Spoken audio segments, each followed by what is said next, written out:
Hello and welcome to study 24 HR। तो स्वागत है एक बार फिर से आप सभी का हमारे रीजनिंग के सेशन में, जिसमें हम लोग डिस्कस कर रहे थे verification of truth by statement. यानी कि कोई स्टेटमेंट दिया रहता था, उसके 4 ऑप्शन दिए रहते थे, तो हम उस ट्रुथ का जो ऑप्शन में दिया हुआ है या स्टेटमेंट में दिया हुआ है उसका वेरिफिकेशन करते थे। ठीक है, बाय ट्रुथ और बाय स्टेटमेंट। ठीक है, हमने बहुत सारे एग्जाम्पल जो है कर लिए थे। आज और भी बहुत सारे एग्जाम्पल करेंगे और आज इस टॉपिक को ख़त्म करेंगे। छोटा सा टॉपिक है, इजी सा टॉपिक है, आपने देख ही लिया होगा कि कितना हार्ड होते हैं इसके क्वेश्चन है, तो कुछ नहीं होता है क्वेश्चन में। तो चलिए शुरू करते हैं। नेक्स्ट एग्जाम्पल जो है हमारा वो है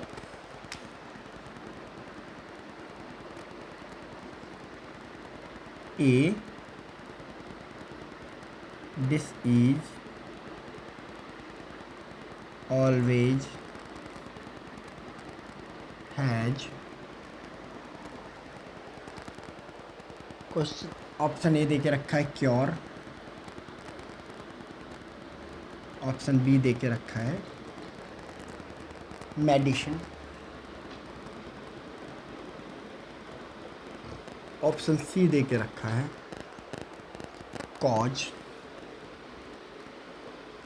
ऑप्शन डी दे के रखा है, ऑप्शन सी दे के रखा है जम्स।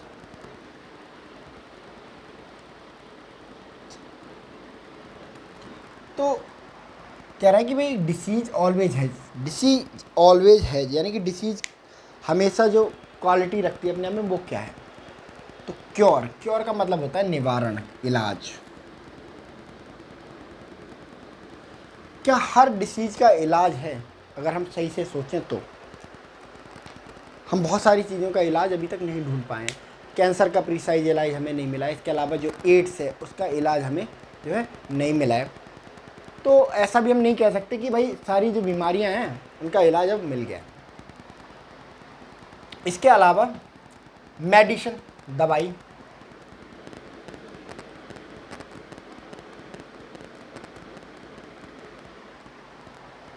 क्या एक बीमारी जो हमेशा दवाई ली जाएगी? कभी कभी बीमारियों में जो है दवाई नहीं ली जाती है। ठीक है, तो ना तो इलाज ना दवाई। आपने देखा होगा कि कुछ लोग को जो मानसिक बीमारी होती है वो वहाँ कहाँ चले जाते हैं, अब योगा सेंटर चले जाते हैं, है ना, तो जहाँ स्पिरिचुअल तरीके से योगा के थ्रू उनका इलाज किया जाता है। तो एक डिसीज के लिए दवाई होगी ये ऐसा भी ज़रूरी नहीं है। नेक्स्ट, कॉज यानी कि कारण। कारण, क्या हर बीमारी का एक कारण होगा? ये थोड़ा ठीक मालूम पड़ रहा है। ठीक है, चलो इन दोनों में से देख लेते हैं। जम्स मतलब कीटाणु, क्या हर बीमारी में कुछ कीटाणु होते हैं? नहीं, विषाणु भी हो सकते हैं। ठीक है, जीवाणु भी हो सकते हैं, विषाणु भी हो सकते हैं, ज़रूरी नहीं है हर बीमारी में कीटाणु होंगे। तो वो भी सी बात, हमारा सी ठीक हो जाएगा। ठीक है, लेकिन अगर हम लॉजिकली देखें तो हर बीमारी का एक ना एक कारण जरूर होता है। कैंसर हुआ क्योंकि गुटखा खाया, अस्थमा हुआ क्योंकि अस्थमा हुआ क्योंकि सिगरेट पी, लीवर खराब हुआ क्योंकि दारू पी। यानी कि हर बीमारी के पीछे लीवर खराब होने के पीछे रीजन क्या है? ज़्यादा शराब पीना। ठीक है, अस्थमा के पीछे रीजन क्या है? ज़्यादा से ज़्यादा सिगरेट पीना। और इसके अलावा कैंसर के पीछे मेजर रीजन क्या है? कि ज़्यादा से ज़्यादा गुटखा खाना। तो यानी कि disease always has A cause. ना तो इसका जरूरी इलाज भी ज़रूरी इलाज हो ये भी ज़रूरी नहीं, दवाई खाई जाए ये भी ज़रूरी नहीं, हर बीमारी कीटाणु से हो ये भी ज़रूरी नहीं, बट हर बीमारी का एक कारण जरूर होता है। ठीक है, तो option C will be the correct answer. ठीक है, चलिए next.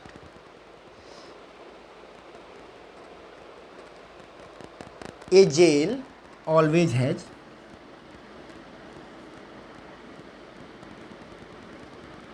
Jail has, option A, option A bars,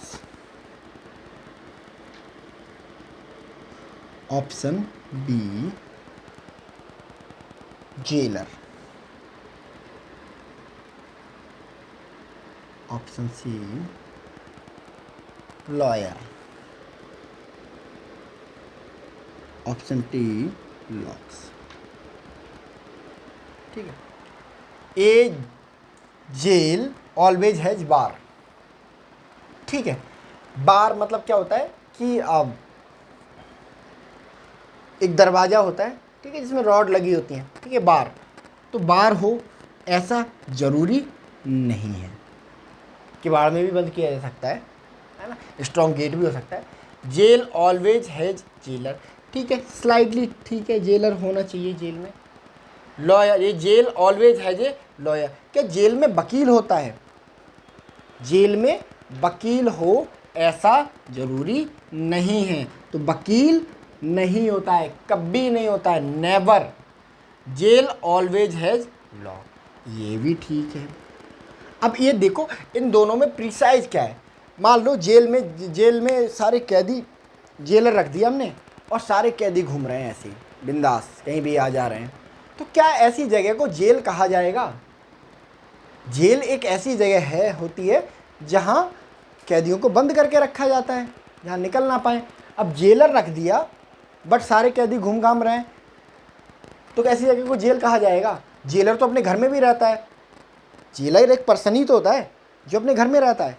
अब जब जेलर अपने घर में रहता है तो उसका घर जेल बन जाता है क्या? ऐसा नहीं है। ठीक है, तो जेलर भी नहीं होगा। Jail always has locks.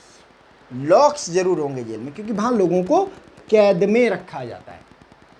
आई बात समझ में? वहाँ लोगों को कैद में रखा जाता है, तो जेल हमेशा लॉक्स होंगे। तो D will be the correct answer, jail always has locks. ठीक है, इसको नोट कर लीजिए। चलिए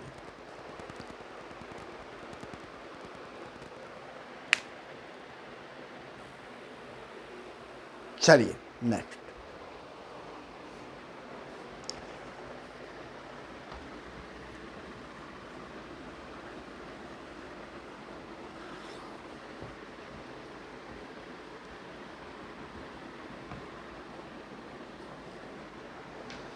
नेक्स्ट है हमारा, a camera always has. A always has. A lens. B reels.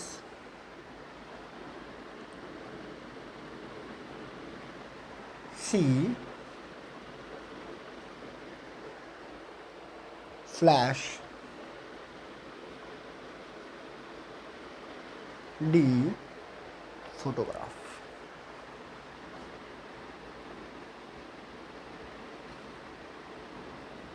Photograph. एक कैमरा ऑलवेज हैज लेंस, जो आगे लगा रहता है। रील्स, आप समझ गए होंगे, रील जिसमें फ़ोटो खींच के सेव किया जाता है।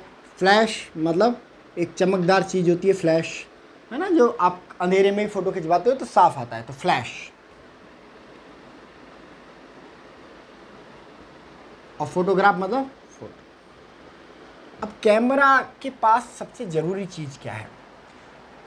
फोटोग्राफ हाँ ज़रूरी है, फ्लैश भी अंधेरे में ज़रूरी है, लेकिन दिन में खींचेंगे तो ज़रूरी नहीं है। तो हमेशा ज़रूरी होगी ऐसा ज़रूरी नहीं है। ठीक है। ऑलवेज रील, अब रील की ज़रूरत है कैमरे को? नहीं। अब मेमोरी कार्ड भी आ रहे हैं यार, है ना, मेमोरी कार्ड भी आ रहे हैं। ठीक है। अब फोटोग्राफ ठीक लग रहा था, लेंस भी ठीक लग रहा है। अब देखो लेंस और फोटोग्राफ के बीच में मान लो एक ऐसा कैमरा जिसमें लेंस नहीं है, क्या आप उससे फोटोग्राफ खींच सकते हो? तो इसका जवाब होगा ना। बिना लेंस के जो कैमरा होता है वो बेकार होता है, आप उसके बिना फ़ोटो नहीं खींच सकते। तो क्या ज़रूरी हुआ भाई? जब लेंस होगा तभी तो फ़ोटो आएगा। तो lens, A camera always has lens.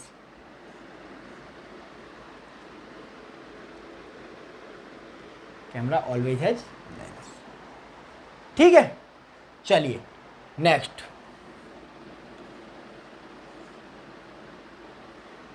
Next है ए photographer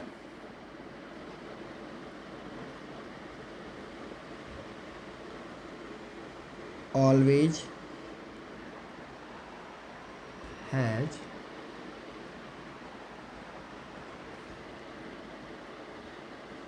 has photo B reels C battery D camera. Photographer के पास हमेशा क्या होता है? फोटो। ठीक है, फोटो होता है, मान लिया फोटो होता है, राइट मान लिया। रील्स, तो मैंने आपको पहले ऊपर वाले क्वेश्चन में बताया रील्स हो ऐसा जरूरी नहीं है। ठीक है, मेमोरी कार्ड में भी चीज़ें हो जाती हैं। नहीं, बैटरी हो या ना हो इससे भी ज़्यादा कोई फ़र्क नहीं पड़ता है ना, मोस्ट इम्पॉर्टेंट चीज़ नहीं है। ठीक है, मान लो कि चलो मान लो बैटरी है, ओके हमने करेक्ट क्लिक कर लिया। ठीक है, कैमरा हो। अब इनमें सबसे ज़्यादा ज़रूरी क्या है? मान लो मैं कैमरा नहीं लेके आया, फोटोग्राफर, बैटरी है, रील्स है, फोटो है, क्या फ़ोटो खिंच जाएगा?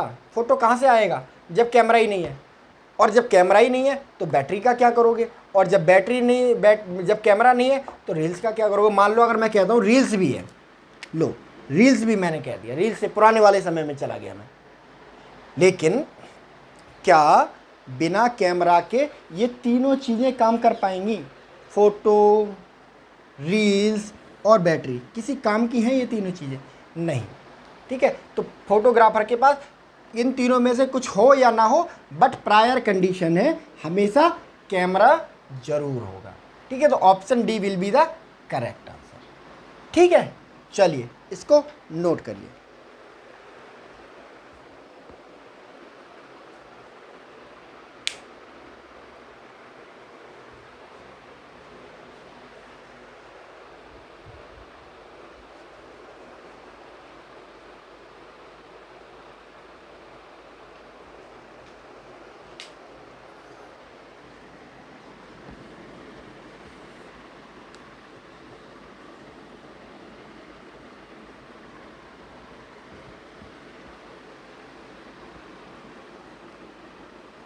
चलिए नेक्स्ट एग्जाम्पल की तरफ चलते हैं।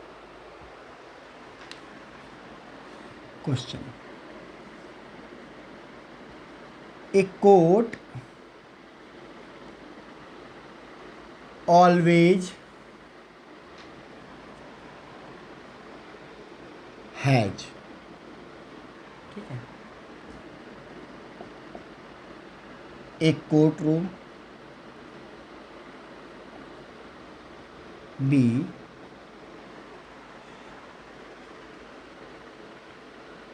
क्रिमिनल सी केस डी जज। ठीक है, अब एक कोर्ट ऑलवेज है, एक कोर्ट की प्रायर कंडीशन है कि कोर्ट में वो चीज़ हमेशा होगी, इन चारों में से कोई एक। तो क्या कोर्ट में कोर्ट रूम होगा? जी हाँ, ठीक बात है, कोर्ट रूम होना चाहिए। कोर्ट में क्रिमिनल आएगा? बिल्कुल क्रिमिनल आएगा। ठीक है, कोर्ट में केस चलेंगे? हाँ चलेंगे। कोर्ट में जज आएगा? हाँ जाएगा। अब ये चारों चीज़ें ठीक लग रही हैं, लेकिन मोस्ट ऑलवेज, मान लो जज को ले लेते हैं, एक कोर्ट ऑलवेज है जज, मान लिया हमने इसको, ठीक है। अब मान लो कोर्ट में जज है ही नहीं, तो कोर्ट रूम का क्या होगा? कोर्ट रूम में तो फिर कबूतर उड़ेंगे ना। बिना जज के कोर्ट रूम की वैल्यू क्या है? कोर्ट रूम की वैल्यू तब है जब वहाँ जज है। ठीक है, तो जज और कोर्ट रूम की लड़ाई में कौन जीता? कोर्ट रूम जीता है, सॉरी जज जीता है। ठीक है, अब मान लो एक कोर्ट रूम में कोर्ट में जज आता ही नहीं है। अब जब कोर्ट रूम में जज नहीं आता है तो क्रिमिनल आके क्या करेंगे? क्रिमिनल को क्या कराया जाता है? पुलिस आके पेश करती है, केस लड़ा जाता है उसका। लेकिन जब जज ही नहीं है तो क्रिमिनल आके क्राइम करने के लिए आएंगे, यानी कि जज जरूरी है तभी क्रिमिनल आएगा। अब जज और केस, केस तभी चलेगा ना जब उसे सुनने के लिए एक पर्सन बैठा होगा, और जो केस की सुनवाई करता है उसको क्या कहते हैं, जज कहते हैं। तो यानी कि जज नहीं तो केस की सुनवाई नहीं, केस का क्या होगा, यानी कि जज। जज एक इम्पॉर्टेंट पार्ट है कोर्ट का। कोर्ट कोर्ट कब कहलाएगा, जब उसके अंदर जज है। कोर्ट कोर्ट कब कहलाएगा, जब उसके अंदर जज है। ठीक है, आई समझ में। तो ऑप्शन डी होगा आपका करेक्ट आंसर। चलिए नेक्स्ट क्वेश्चन की तरफ।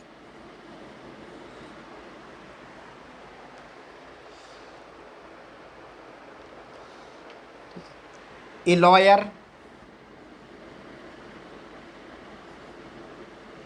ऑलवेज हैज, ठीक है, केस, ठीक है, बी विक्टिम, सी क्रिमिनल, ठीक है, और प्रैक्टिस। ठीक, केस मतलब भाई जो केस लड़ा जाता है केस, विक्टिम मतलब पीड़ित, क्रिमिनल मतलब अपराधी, और प्रैक्टिस मतलब प्रैक्टिस। ठीक है, तो लॉयर के लिए, लॉयर के साथ जो हमेशा चीज़ रहती है, क्या लॉयर के पास हमेशा केस होगा? एक ऐसा टाइम आता है जब लॉयर के पास केस नहीं होता है, लॉयर के पास केस नहीं होता है, लॉयर खाली बैठता है कभी कभी, तो केस भी कंडीशन नहीं है। लॉयर है जो विक्टिम, ज़रूरी है विक्टिम आए उसके पास, अपराधी भी आ सकता है कि मेरे को बचा लो, मैंने मर्डर कर दिया है ना, मैंने रेप कर दिया है, ठीक है, मेरी हेल्प करो, तो ज़रूरी नहीं विक्टिम आए इसके पास। क्या लॉयर के पास हमेशा क्रिमिनल होगा? ऐसा भी जरूरी नहीं है, विक्टिम भी आ सकता है ना, वो कह सकता है कि मेरे परिवार में किसी की हत्या कर दी गई है, मेरे यहाँ चोरी हुई है, इस पर्सन ने चोरी की है, इस पर केस करो, ठीक है, पीड़ित भी आ सकता है। But a lawyer always has practice, practice हमेशा करा हुआ होगा लॉयर, जिसने प्रैक्टिस नहीं करी वो लॉयर ही नहीं। मान लो आप किसी एक ऐसे डॉक्टर से इलाज कराना चाहेंगे जिसने मेडिकल की पढ़ाई ही ना करी हो, तो एक ऐसा लॉयर केस लड़ सकता है जिसने किसी कोर्ट में प्रैक्टिस नहीं की हो, किसी का असिस्टेंट बन के नहीं रहा हो। तो लॉयर के लिए सबसे इम्पॉर्टेंट चीज़ क्या है? लॉयर के लिए सबसे इम्पॉर्टेंट चीज़ है भाई प्रैक्टिस। ठीक है, प्रैक्टिस करेगा तो लॉयर बनेगा। ठीक है, चलिए इसको नोट कर लीजिए।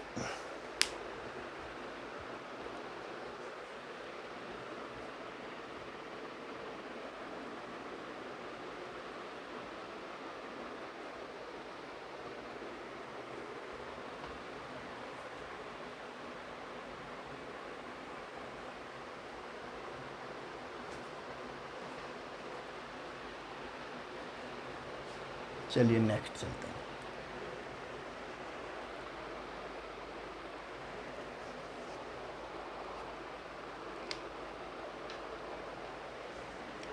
नेक्स्ट क्वेश्चन है, an army always has, question number A, commander, B guns, ठीक है, सी टारगेट, डी सोल्जर। क्या ज़रूरी है आर्मी के लिए, क्या हमेशा रखते हैं? क्या आर्मी के पास कमांडर होता है? ठीक है, हाँ जी कमांडर होता है। आर्मी के पास गन्स होती हैं, गन्स भी होती हैं। आर्मी के पास टारगेट होता है, टारगेट हो या नहीं हो, हम आर्मी हमेशा लड़ाई थोड़ी नहीं करती रहती है, जब लड़ाई का मौका आता है तब लड़ाई करने जाती है। तो army always has A target? नहीं, ज़रूरी नहीं है। ठीक है, एक एम रहता है टू डिफेंड द एम, लेकिन टारगेट नहीं रहता कि भाई हमें देश की रक्षा करनी है, एक एम रहता है। बट टारगेट नहीं रहते हमेशा। आर्मी है सोल्जर, हाँ ठीक है, तीन तीन सही है यार, पर तीन तीन तो आंसर नहीं हो सकते ना, इनमें कोई तो होगा जो मिसिंग होगा, है ना। अब मान लो हमने सोल्जर, मान लिया हमने आर्मी है ऑलवेज सोल्जर, सोल्जर को मान लिया। अगर मान लो किसी आर्मी में सोल्जर नहीं है, तो इन गन्स का क्या, गन्स कौन चलाएगा, भूत, ठीक है, तो सोल्जर चलाएंगे गन, तो इसलिए गन्स के लिए सोल्जर का होना जरूरी है, यानी कि सोल्जर नहीं तो गन्स बेकार, ठीक है।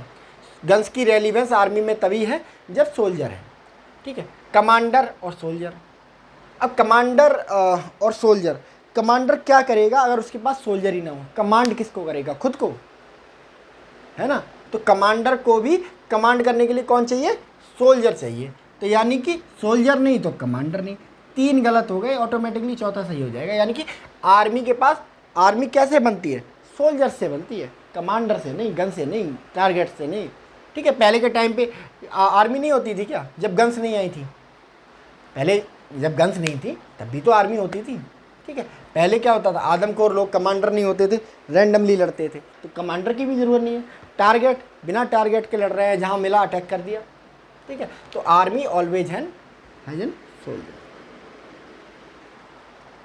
ठीक है। Question next, a cabinet always has, ठीक है,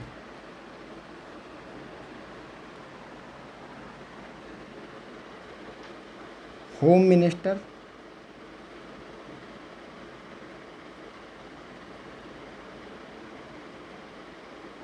मिनिस्टर, लॉ मिनिस्टर,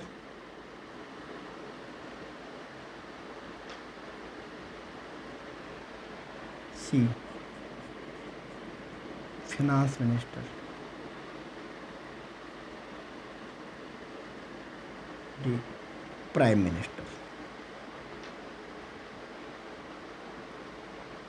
अब कैबिनेट में क्या होता है, होम मिनिस्टर हमेशा हो या नहीं भी हो सकता है, किसी और पर्सन, मान लो लॉ मिनिस्टर ही संभाल रहे हैं या प्राइम मिनिस्टर ही संभाल रहे हैं, ठीक है। तो होम मिनिस्टर हो ऐसा ज़रूरी नहीं है, कोई और पर्सन जो कोई और मिनिस्ट्री संभाल रहा हो वो होम मिनिस्ट्री को संभाल सकता है। सेम ऐसे ही लॉ मिनिस्ट्री की है, लॉ मिनिस्टर मान लो स्टेट मिनिस्टर भी लॉ मिनिस्टर बन सकता है, ज़रूरी नहीं है, प्रधानमंत्री अपने पास रख सकते हैं लॉ मिनिस्ट्री। इसके अलावा फिनांस मिनिस्ट्री भी ज़रूरी नहीं है, फाइनेंस मिनिस्ट्री पता चले कॉर्पोरेट और ट्रेड मिनिस्टर को दी हुई हो। But prime minister, prime minister होता ही होता है, ठीक है। ऐसा नहीं है कि होम मिनिस्टर प्राइम मिनिस्टर बन के बैठ गया, कोई प्राइम मिनिस्टर नहीं है तो होम मिनिस्टर प्राइम मिनिस्टर का चार्ज लिए हुआ है। प्राइम मिनिस्टर होम मिनिस्टर का चार्ज ले सकता है, but home minister prime minister का चार्ज नहीं ले सकता। प्राइम मिनिस्टर लॉ मिनिस्टर का चार्ज ले सकता है, but law minister prime minister का चार्ज नहीं ले सकता है। फिनांस मिनिस्टर का चार्ज ले सकता है prime minister, but finance minister prime minister का चार्ज नहीं ले सकता, यानी कि एक cabinet always has prime minister, ठीक है। तो सिंपल है, चलिए नोट करिए इसे।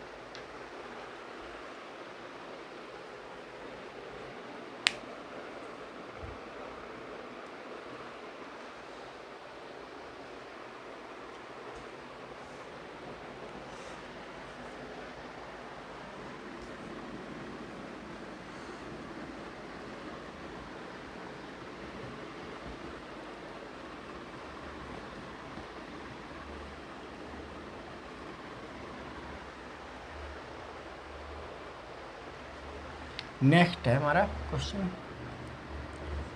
ए nation always has, a nation always has, option A, a nation always has state, B district, ठीक है, सी विलेज, ठीक, ऑप्शन डी कैपिटल। इन चार में से कौन सा एक कंट्री के पास हमेशा होगा? ए नेशन ऑलवेज हैज स्टेट। क्या हर कंट्री में आपको स्टेट मिलेंगे? ऐसा ज़रूरी नहीं है। ब्रिटेन में आप चले जाओ, कोई स्टेट नहीं मिलेगा वहाँ पे आपको, ठीक है। इसके अलावा, या एक ए nation always has A district. क्या हर कंट्री में आपको डिस्ट्रिक्ट मिलेंगे? ऐसा भी ज़रूरी नहीं है। ब्रिटेन में चले जाओ, आपको वहाँ डिस्ट्रिक्ट नहीं मिलेंगे। हमारे इंडिया में मिलेंगे, स्टेट भी मिलेंगे, जैसे पंजाब, और डिस्ट्रिक्ट जैसे लुधियाना हो गया, है ना, उत्तर प्रदेश में कानपुर हो गया। ये ऑलवेज हैज ए विलेज। एक कंट्री में हमेशा विलेज होंगे, ये भी ज़रूरी नहीं। आपने देखा होगा सिंगापुर, सिंगापुर कोई कंट्री नहीं है, 100% अर्बनाइज। इसके अलावा कतर, कोई विलेज नहीं है, ठीक है। ब्रिटेन में कोई डिस्ट्रिक्ट नहीं है, सेम ब्रिटेन में कोई स्टेट भी नहीं है। But every nation always has a capital. हर देश की एक राजधानी ज़रूर होती है, ठीक है। हर देश की एक राजधानी ज़रूर होती है, जहाँ पे वो उनका गवर्नमेंट बैठती है, जहाँ पे उनका हेड बैठता है, जहाँ पे उनका चीफ बैठता है, जहाँ पे विदेशों से मेहमान जाते हैं, ठीक है। मान लो हमारे प्राइम मिनिस्टर कहीं जाते हैं, ऑस्ट्रेलिया जाते हैं, तो ऑस्ट्रेलिया की कैपिटल में जाएंगे, वहाँ मुलाकात करेंगे ऑस्ट्रेलिया के प्राइम मिनिस्टर से। जापान जाएंगे तो जापान की राजधानी टोक्यो जाएंगे, वहाँ उनके प्राइम मिनिस्टर से मुलाकात करेंगे, ठीक है। तो a nation always has a capital, ठीक है, नोट करिए इसको।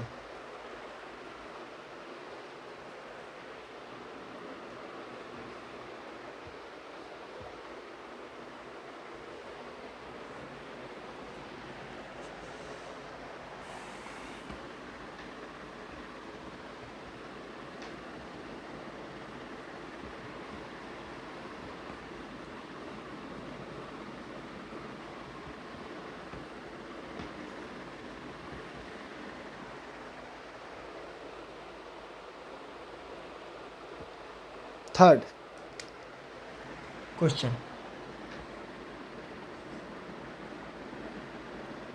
ए newspaper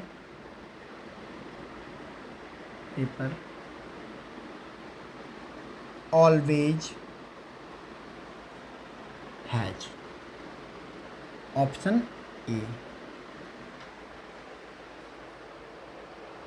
advertisement,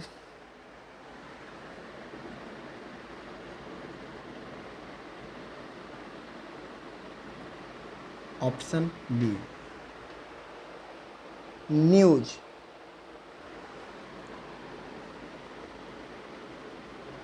option C, editor,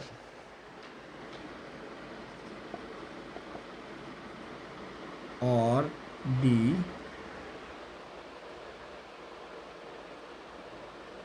paper. तो न्यूज़पेपर के पास सबसे चीज़ें ज़्यादा इम्पोर्टेंट चीज़ होगी क्या? न्यूज़पेपर में क्या होता है? न्यूज़पेपर यानी कि ऐसा पेपर जिसमें न्यूज़ है, ठीक है। तो बट ऑब्वियस सी बात है, एडवर्टाइजमेंट किसी पेपर में होते हैं, किसी में नहीं होते हैं। एडवर्टाइजमेंट हो ऐसा ज़रूरी नहीं है, ठीक है। न्यूज़ होगी, एडिटर होगा, पेपर होगा, तीनों होंगे। बट कौन सा होगा? मान लो न्यूज़, एक ऐसा न्यूज़पेपर जिसमें न्यूज़ ही नहीं है, एडिटर है, क्या उसे न्यूज़पेपर कहेंगे? नहीं। तो इसका मतलब एडिटर तो ज़रूरी नहीं है।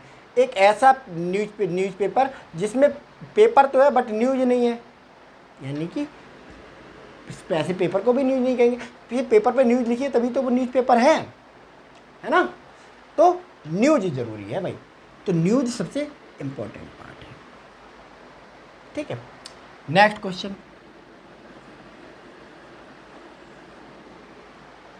ठीक है।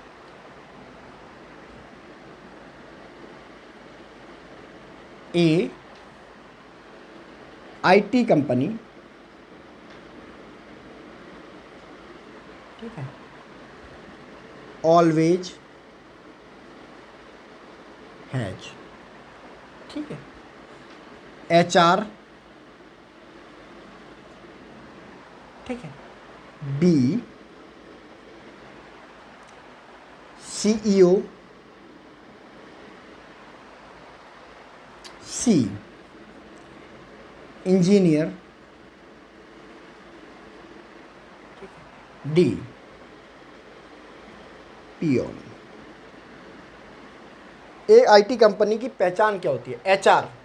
हाँ, एचआर होता है, सीईओ आईटी कंपनी का होता है, टीसीएस वगैरह का है सीईओ। इंजीनियर भी होता है, पियोन भी होता है जो चाय बाय ला के देता है, सारे ही होते हैं लगभग। बट ऑलवेज है जिसके बिना काम चलेगा ही नहीं, इंपॉर्टेंट कंपोनेंट आईटी कंपनी, जिसके बिना आईटी कंपनी कहलाएगी नहीं।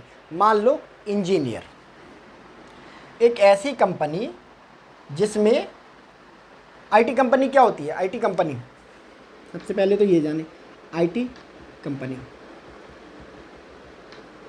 क्या होती है? सॉफ्टवेयर बनाती है। और सॉफ्टवेयर कौन बनाता है? इंजीनियर बनाता है। तो इंजीनियर सबसे इंपॉर्टेंट पार्ट होना चाहिए। अब मान लो एक एचआर को हम निकाल देते हैं किसी कंपनी से, एचआर ना हो, ठीक है, इंजीनियर हो, लेकिन सॉफ्टवेयर, आईटी कंपनी काम क्या है? सॉफ्टवेयर बनाना। एचआर सॉफ्टवेयर थोड़ा ना बनाता है, वो तो लोगों को रिक्रूट करता है। तो एचआर नहीं भी होगी तो चलेगा, ठीक है। सीईओ, चीफ एग्जीक्यूटिव ऑफिसर, जो यानी कि एक तरह से डायरेक्ट करता है सॉफ्टवेयर को। अब जब सॉफ्टवेयर बनाने वाले होंगे ही नहीं तो डायरेक्ट किसको करेगा? ये तो सीईओ भी जरूरी नहीं है, पियोन। अब चाय बना, अगर सॉफ्टवेयर बनाने वाले ही नहीं होंगे तो चाय किसको बना के पिलाएगा? पानी किसको पिलाएगा? तो पियोन नहीं भी होगा तो चलेगा, बट इंजीनियर जरूरी है। इंजीनियर का काम क्या है? सॉफ्टवेयर डिजाइन करना।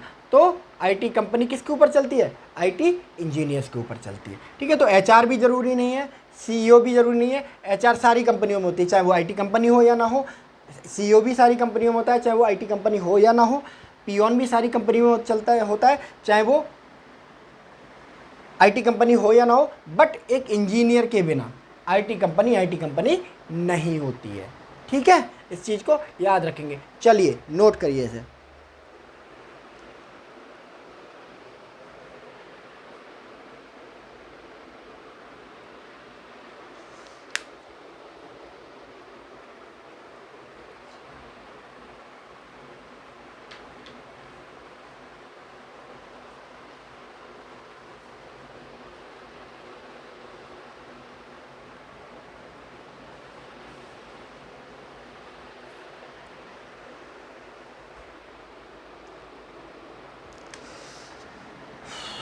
नेक्स्ट क्वेश्चन हमारा,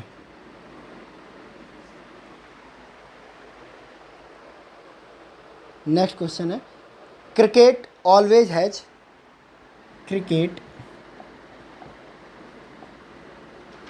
ऑलवेज हैज, पहला स्टंप्स,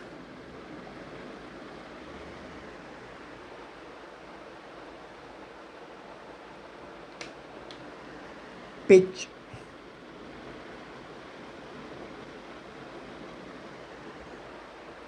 ग्लव, डी, बैट, ठीक है। अब क्रिकेट में मोस्ट इंपॉर्टेंट चीज़ क्या होती है? स्टंप भी होते हैं, पिच भी होती है, ग्लव भी होती है, बैट भी होती है, नहीं सारे लगभग ठीक मालूम पड़ रहे हैं। लेकिन भाई अगेन जो सबसे इंपॉर्टेंट है, जिसके बिना क्रिकेट खेला ही नहीं जा सकता, क्या क्रिकेट के लिए स्टंप होना ज़रूरी है? प्रैक्टिकल बात सोच के देखते हैं। एक जब हम बच्चे थे तो हमारे पास स्टंप क्या होते थे? क्या हम अपनी ईंटें लगा लेते थे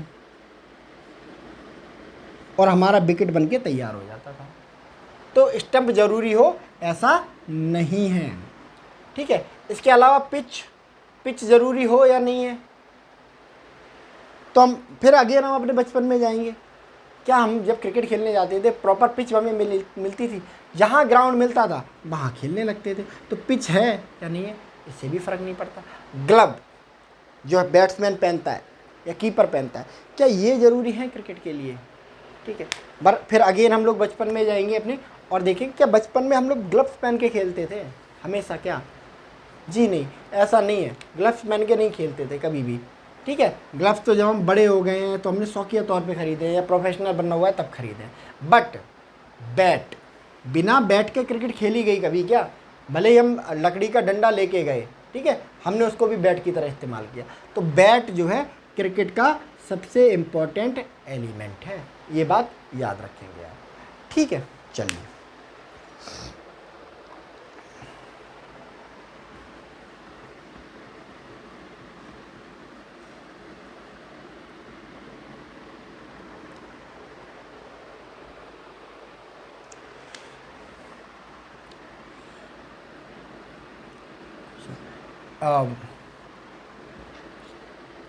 बैडमिंटन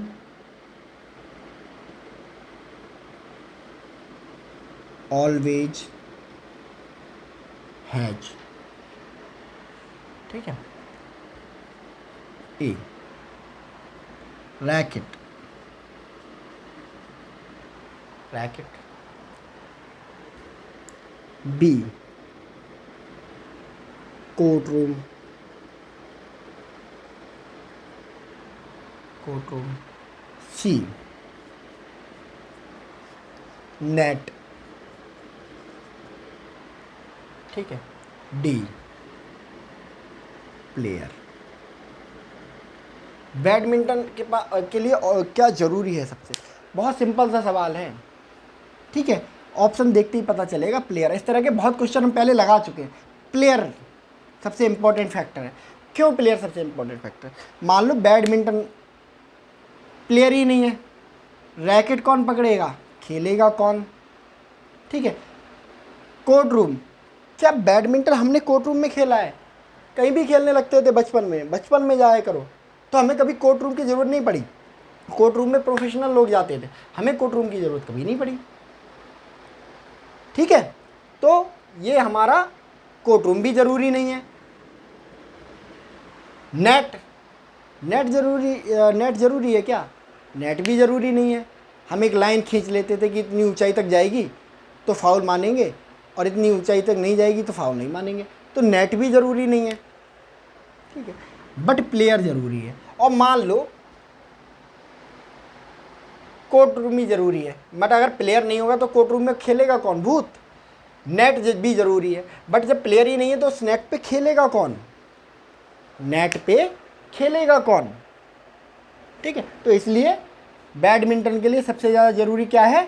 बैडमिंटन का प्लेयर होना चाहिए, ठीक है। चलिए नेक्स्ट, इसको पहले स्क्रीनशॉट ले लो।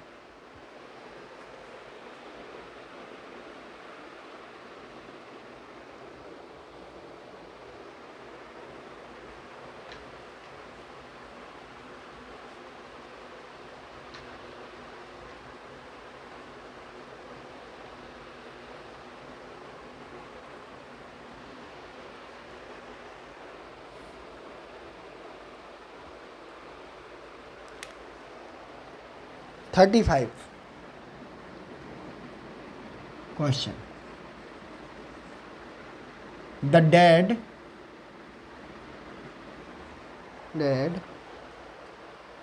have no option A sensation,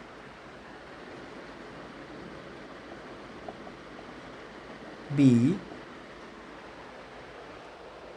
heartbeats,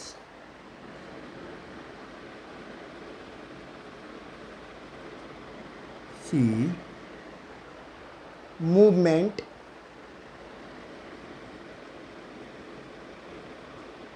D breathing,